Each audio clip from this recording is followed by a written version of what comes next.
खामगाव शेगाव महामार्गावर तिहेरी अपघातात 5 जणांचा मृत्यू. शेगाव खामगाव महामार्गावर एक तिहेरी अपघाताची घटना घडली आहे. या भीषण अपघातात 5 जणांचा मृत्यू झाल्याची माहिती मिळत आहे, तर वाहनांचेही मोठे नुकसान झाले आहे. खासगी प्रवास बस, एसटी बस आणि बोलेरो या 3 वाहनांमध्ये हा भीषण अपघात झालाय. प्राथमिक माहितीनुसार आज सकाळी 5:30 वाजेच्या सुमारास भरधाव बोलेरो कार एसटी बसवर धडकली. त्यानंतर पाठीमागून येणारी खासगी प्रवासी बस ही या अपघातग्रस्त वाहनांना धडकली. या भीषण अपघातात 5 जणांचा मृत्यू झाला असून 24 जण जखमी आहेत.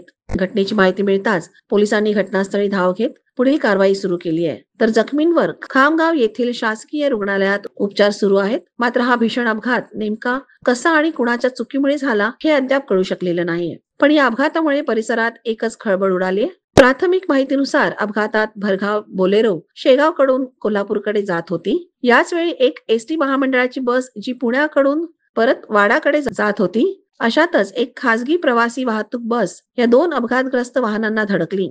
हा अपघात इतका भीषण होता की यात 5 जणांचा मृत्यू झालाय, तर 15 जण जखमी झालेत. त्यातील 6 जणांची प्रकृती गंभीर असल्याची माहिती पुढे आली आहे. खासगी बसमध्ये त्या बसचा चालक अद्याप फसला असून त्याला बाहेर काढण्याचे काम सध्या पोलिसांकडून केलं जात आहे. हा अपघात इतका भीषण होता की यातील 3ही वाहनांचा चुराडा झालाय. सध्या घटनास्थळी पोलीस